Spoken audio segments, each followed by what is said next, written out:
Por no dejarse robar, un ciudadano holandés fue asesinado en el Cerro Santana, en la zona 8 que incluye Guayaquil, Durán y San Borondón. Se han registrado 54 muertes violentas en 20 días. Vamos por más información. En la ciudad de Guayaquil está Luisa María Heredia, justamente en las escalinatas del Cerro Santana para darnos detalles. Hola, Luisa.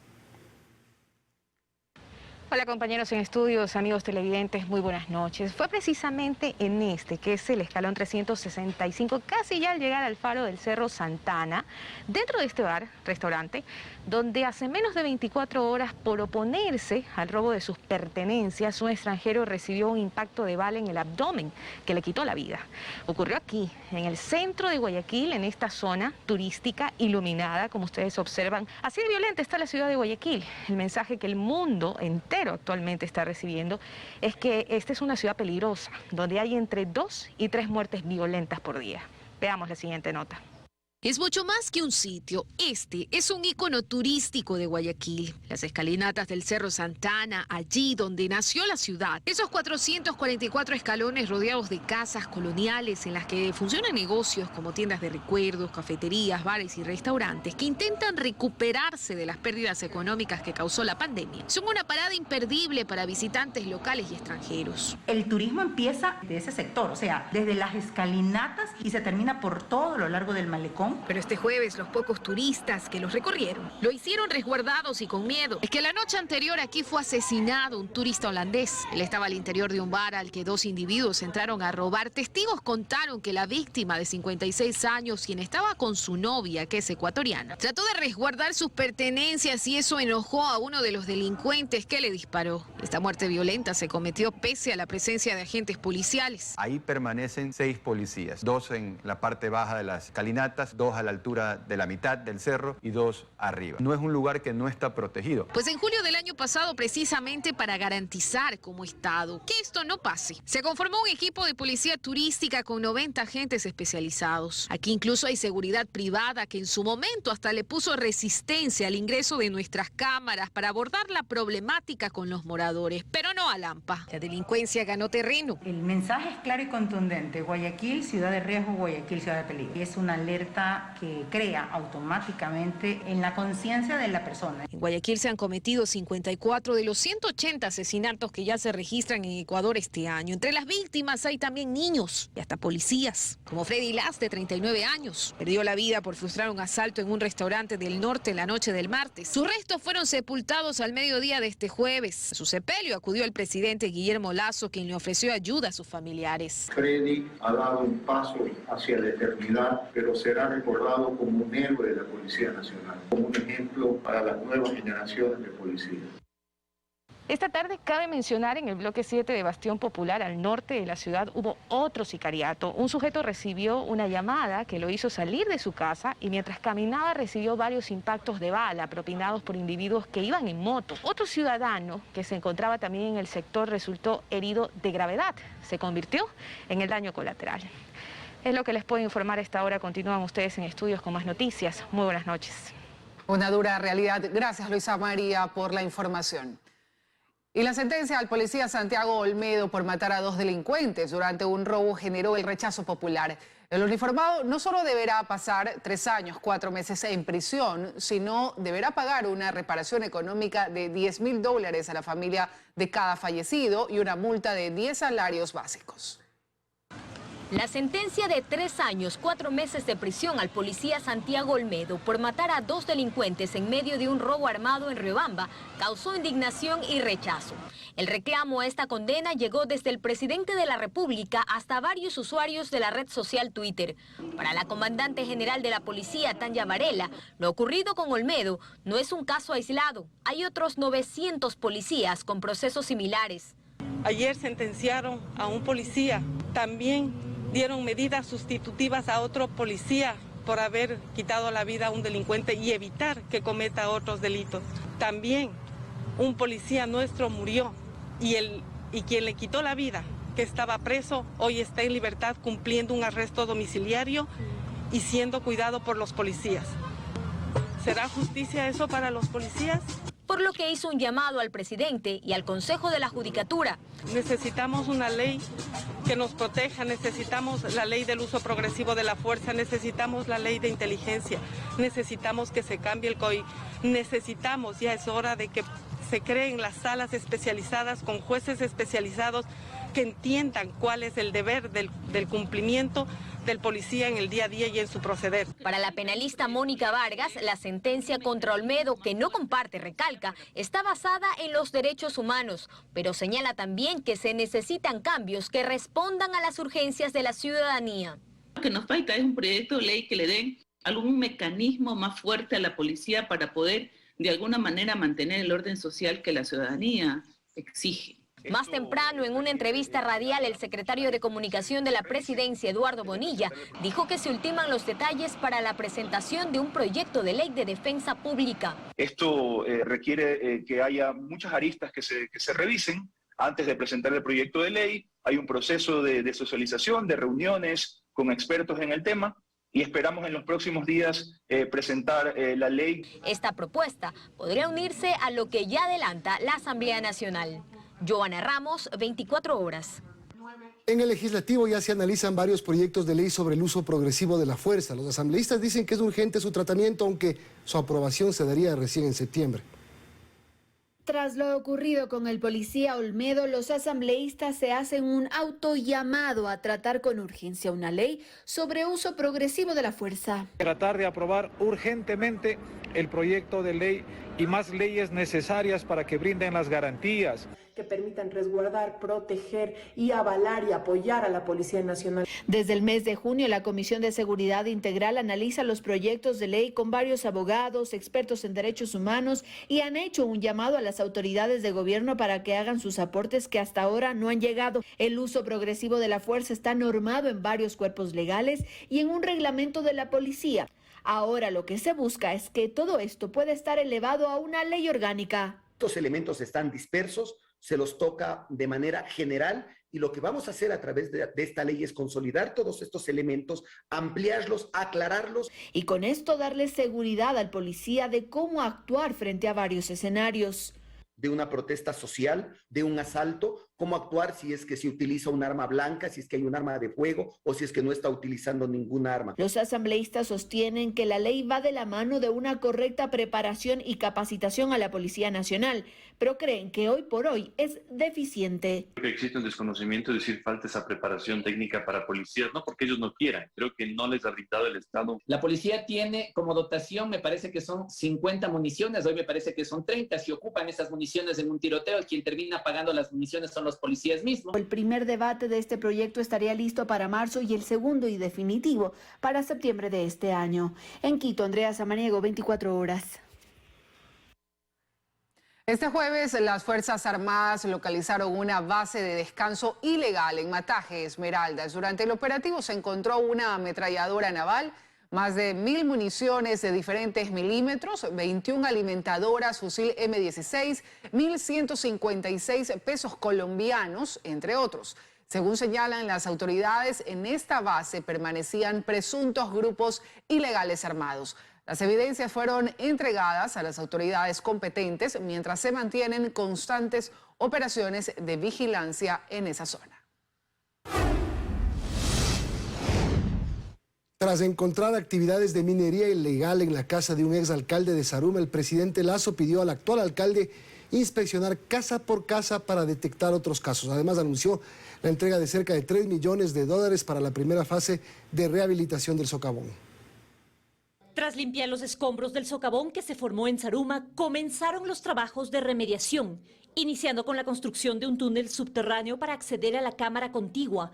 Pero al tiempo que iniciaron estos trabajos, el presidente Lasso hizo una advertencia a los ciudadanos. Señor alcalde, está en sus manos llevar a cabo la inspección de casa por casa a efectos de que se pueda hacer un levantamiento de información y con esa información enviar a la Fiscalía para que judicialmente se actúe frente a las personas irresponsables que llevan a cabo actividades de minería ilegal. Nos comprometemos en hacer ese seguimiento respectivo para determinar estos malos ciudadanos que pueden estar trabajando o teniendo esas actividades mineras. Actividades como las que en días pasados anunció encontraron en esta casa.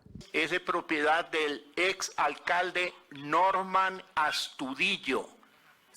Seamos claros, digamos las cosas como son, pues no puede ser posible que dentro de la casa de un ex alcalde encontremos este tipo de infraestructura. Varios ministros y secretarios de Estado expusieron el avance de trabajo en sus diferentes áreas en lo relacionado con Zaruma. Tiene que sortear condiciones adversas para cumplir el objetivo, que es el levantamiento geológico, geotécnico de las cavernas, cavidades, para poder después hacer los diseños de tapones y construcción. Son viviendas patrimoniales edificadas con una construcción mixta. De estas 49 casas que están en la zona de riesgo, 46, 3 están totalmente perdidas. Para todo lo que es esta primera fase de construcción del tapón que se realizará en el lugar, el presidente, durante una reunión de seguimiento, dijo que inmediatamente se entregarán fondos. Tenemos ya listo el convenio mediante el cual el Ministerio de Transporte y Obras Públicas entregará al Cuerpo de Ingenieros del Ejército $2.700.000 que se destinarán a los trabajos de la fase 1. Quien contratará las obras tiene que ser el GAD de Zaruma. Nosotros, conforme nos vayan justificando, iremos inmediatamente pasando los recursos. Los trabajos que iniciaron los realizan con 702 tubos metálicos donados por Petroecuador. La siguiente reunión de seguimiento será el 3 de febrero. En Quito, María Gracia Acosta, 24 horas. La Contraloría General del Estado identificó irregularidades recurrentes de empresas privadas y profesionales contratados para la construcción y mantenimiento de vías a nivel nacional en los últimos 10 años. Esas irregularidades habrían afectado a la calidad de la estructura vial del país. Las vías y carreteras del país construidas entre 2010 y 2020 serían de mala calidad o al menos tendrían falencias y habrían causado retrasos con prácticas irregulares recurrentes por parte de empresas contratistas y profesionales contratados por el Ministerio de Transporte y Obras Públicas. Eso se desprende del segundo reporte de control público que hizo la Contraloría. El órgano de control analizó 35 informes de auditoría ejecutados entre 2017 y 2021 a los contratos para la construcción, reconstrucción, mejoramiento y mantenimiento de vías a nivel nacional que fueron suscritos por el Ministerio de Obras Públicas entre 2010 y 2020 y encontró una serie de irregularidades recurrentes, entre ellas incumplimiento de obligaciones por parte de proveedores en elaboración de estudios y diseños, fiscalización y construcción de proyectos. El análisis de Contraloría es minucioso y de él se desprende que no entregaron oportunamente los proyectos contemplados en los contratos, lo cual retrasó el inicio de obras y la producción de estudios desactualizados. Los fiscalizadores no cumplieron las actividades para garantizar la ejecución adecuada de las obras, para ceñirse a las cláusulas, programas, cronogramas, plazos y costos previstos, como establece la Ley de Contratación Pública. Advierte también retrasos en la entrega de planos finales, demoras en la elaboración y en la entrega de los avances de obra. Se establece que adolecen de falta de ensayos para verificar la calidad de los materiales a utilizarse en las vías, entre otros. La Contraloría establece en su reporte de control que algunas empresas que fueron contratadas por el Ministerio de Obras Públicas para la construcción de carreteras no contaron con personal técnico adecuado para la fiscalización, ni verificaron que los contratistas acaten todas sus obligaciones en la construcción de vías. La Contraloría sostiene que los contratistas incumplieron los cronogramas valorados de trabajo y que se les otorgó por fuera de la norma ampliaciones de plazos, y sostiene que el Ministerio de Obras Públicas no impuso las multas contempladas en los contratos. También la Contraloría sostiene que los materiales empleados no cumplieron las especificaciones técnicas que se requerían, lo cual habría producido defectos constructivos que no fueron corregidos y que generó perjuicios económicos al Ministerio de Obras Públicas. Se señala también en este reporte de control público que los contratistas no entregaron seguros y pólizas de riesgos de trabajo, no señalizaron vías, no remediaron daños ambientales y no garantizaron la calidad y durabilidad de las vías y tampoco dieron un mantenimiento oportuno. El órgano de control en su reporte sostiene también que los incumplimientos dieron lugar a pagos a los constructores sin sustentos legales, que se hicieron pagos por trabajos incompletos o peor aún, que no fueron ejecutados, con fallas técnicas, porosidades, grietas, baches y desprendimiento de materiales de la capa asfáltica, entre otros. En total son 263 hallazgos detectados en 35 informes de Contraloría que fueron aprobados entre 2017 y 2021 sobre la construcción de las vías en Quito. Freddy Paredes, 24 horas. Más noticias, los 7 postulantes a la Corte Constitucional rindieron la prueba escrita y las calificaciones las obtendrán mañana. Son los rostros que integrarán el máximo órgano de control, interpretación y administración de justicia constitucional del país. De estos 7 candidatos, 3 serán jueces titulares y los 4 restantes formarán parte del banco de elegibles. Este jueves, estos postulantes rindieron la prueba escrita que está calificada sobre 40 puntos. Durante 4 horas resolvieron 4 casos. Las temáticas tienen relación con la problemática constitucional que vive el país. Por ejemplo, estados de excepción, justicia indígena, cómo están aplicando la sentencia de la Corte Constitucional, porque buscamos nosotros conocer cuál es el criterio, el alcance, la visión que tienen los futuros jueces frente a la resolución de estos problemas. Entre el lunes 24 y miércoles 26 de enero se llevarán a cabo las pruebas orales en la sala de la Corte Constitucional. Estas serán transmitidas por la página web de la Función de Transparencia. 3 postulantes se presentarán por día. Vamos a sortear igualmente las fechas de las comparecencias orales. El postulante simplemente saca en ese momento la pregunta que el azar determine. Pero evidentemente, pues, sobre la base de esas preguntas, los comisionados podremos hacer también repreguntas sobre temas relacionados. De los 9 candidatos propuestos por los poderes ejecutivo, legislativo y de transparencia para la renovación parcial de la Corte Constitucional, solo 7 continúan en el proceso, pues 2 presentaron su renuncia. En el primer caso, un postulante presentó su renuncia después de que nosotros aceptamos a trámite una impugnación.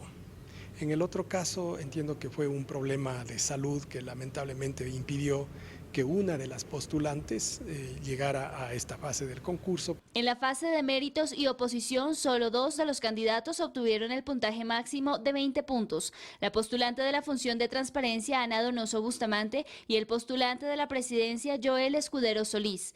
Puntaje al que se deberá sumar lo obtenido en las pruebas escritas y orales. La comisión calificadora dará a conocer a los 3 mejor puntuados el 7 de febrero. En Quito, Daniela Valencia, 24 horas. Y juristas concluyen que la consulta popular para reformar el sistema judicial no cambiará la justicia. Pese a ello, hay quienes consideran que sí es pertinente realizar cambios en el Consejo de la Judicatura. Buenos días. El presidente abrió el debate, ir a consulta para cambiar lo que falla, según dijo, en el sistema judicial. Hay juristas que antes de decir cualquier cosa desconfían. Como una bomba. Si el presidente nos anuncia una consulta sobre la justicia, hay que cogerlo con dudas. ¿Con dudas por qué? Porque ya tenemos experiencia de lo que significa la metida de manos en la justicia, ¿no es cierto? Hace 10 años. Aunque a su vez sostiene que cambiar los alcances del Consejo de la Judicatura es importante. Lo menciona como prioridad. Porque está estructuralmente mal diseñado. ¿Por qué razón? Porque hay 2 cabezas, Consejo de la Judicatura y Corte Nacional de Justicia, y porque en los últimos 10 años el Consejo de la Judicatura ha servido para tenerlos entre la espada y la pared a los funcionarios. La ex fiscal general Mariana Yepes piensa lo contrario. Eliminar el Consejo de la Judicatura sería un retroceso completo en el modelo constitucional del sistema judicial. Huerta coincide, aunque sostiene que es necesario. Asegura que no es lo único que se requiere. El paquete es más grande que solo cambiar el Consejo de la Judicatura. Pero ¿quién controla que de repente, con los $4.000 que ganan, tengan grandes fortunas. Incluso hay quienes señalan que lo que se realizaría no sería una consulta, sino un referéndum, pues los detalles serán extensos y deberían estar en los anexos. Ir a una consulta podría tomar hasta 5 meses. Otro tema clave es la formación de los jueces. Mayor autonomía para la Fiscalía y cambios en el denominado pool de jueces mencionan como necesarios, aunque para algunos de ellos no se requiere de una consulta. Mejorar para acabar con la corrupción no amerita una reforma constitucional, sino solamente este aspecto legal. Para este penalista, más allá de la corrupción, lo que le preocupa es la injerencia del poder en la justicia. Pero también están claros al decir que la función judicial no se mejorará ni eliminando el Consejo de la Judicatura, ni con una consulta. Que ojalá no sea una cortina de humo para ocultar otros procesos que se prometieron en campaña y que no han podido lograrse, como la reactivación económica o el combate firme y decidido contra la corrupción. Dayana Monroy, 24 horas. Casi 2 años han pasado desde que el Consejo de la Judicatura empezó la evaluación de todos los fiscales del país. Dicho proceso no concluye todavía. Pese a eso, el organismo tiene ya listo el instructivo para la designación de nuevos fiscales provinciales. Pese a que el Código Orgánico de la Función Judicial dispone que cada 3 años se debe dar paso a un proceso de recategorización de los fiscales del país, desde 2014 eso no ocurre. Como paso previo se requiere de una evaluación. En febrero de 2020 el Consejo de la Judicatura arrancó precisamente con ese proceso y cerca de cumplirse 2 años desde que inició, esa evaluación aún no concluye. El organismo había previsto que el 20 de diciembre de 2021 se entreguen las últimas calificaciones. Un mes ha pasado desde entonces y no hay tal. Esas calificaciones son necesarias para dar paso a un segundo proceso, la recategorización de fiscales, cosa que no ocurre hace 8 años. ¿Y por qué debe ocurrir? Porque para que los fiscales puedan participar en el concurso para designar a fiscales provinciales, deben estar en la tercera categoría, la más alta de una escala de 3 categorías. A nivel nacional hay 845 agentes fiscales. Solo 64 están en la categoría 3. Ahí se encuentran los actuales fiscales provinciales que podrían participar en el concurso para continuar en sus cargos. Eso sí, si no descienden de categoría, porque la evaluación podría subir a un fiscal o también bajarlo, según las notas obtenidas. Tanto la evaluación como la recategorización son pasos indispensables para empezar este concurso. Ni lo uno ni lo otro ha terminado. Sin embargo, el Consejo de la Judicatura publicó el pasado 13 de enero el instructivo para iniciar con este proceso. Proceso en el que una fiscalía que reclama independencia apenas tiene un delegado en el Tribunal de Revisión. 1 versus 2 de la Judicatura que hacen mayoría. Todo esto ocurre en medio de un anunciado juicio político contra los vocales de ese organismo que aún no se concreta en la Asamblea. También en medio de las intenciones del gobierno de eliminar al Consejo de la Judicatura vía consulta popular, para evitar, ha dicho el Ejecutivo, conflictos entre Judicatura y Corte Nacional de Justicia. Conflictos que también se originan con Fiscalía. En Guayaquil, Carlos Acoto, 24 horas. El Instituto Ecuatoriano de Seguridad Social deberá transparentar su situación financiera de forma periódica. Así lo aprobó la Asamblea Nacional mediante un proyecto de ley. El documento pasó a manos del Ejecutivo para su pronunciamiento. Ya no habrá excusas en el Seguro Social para entregar información relacionada a su gestión administrativa, financiera y de salud, pues en la Asamblea Nacional se aprobó por unanimidad un proyecto de ley que obliga a la transparencia de dicha información. Afiliados al IES deben tener derecho a conocer cómo se toman las decisiones que les afectan, cómo se manejan sus aportes y los fondos públicos. Con esto, dicen los asambleístas, podrán fiscalizar lo que sucede en el Seguro Social y consideran que este proyecto servirá para combatir la corrupción. Una herramienta legal para que desde el IES siempre se remita a la Asamblea Nacional los estudios matemáticos, actuariales de la misma Ley de Seguridad Social. Hay que conocer el origen de los fondos, su gestión y finalidad. Aspectos que inciden en la cultura ciudadana que esperamos que incentive la sostenibilidad de los fondos de la seguridad social. Lo que debe informar el IES tiene que ver con estudios actuariales, inversiones, cartera vencida, pasivos, activos, cuentas por cobrar, entre otros, y tendrán que publicar esta información en los primeros 30 días del ejercicio fiscal. Sí es importante la reforma pero no es la reforma que se necesita en la seguridad social. Seguimos pateando la pelota a que el próximo arregle el problema, pero si no hacemos plena conciencia de que el Seguro Social ecuatoriano está quebrado, que hay que hacer una reingeniería, no va a cambiar el sistema de seguridad social ecuatoriano. Por lo pronto, esta normativa recién aprobada pasa a manos del Ejecutivo para que decida si veta o no el texto, y para eso tiene 30 días. En Quito, Andrea Samaniego, 24 horas.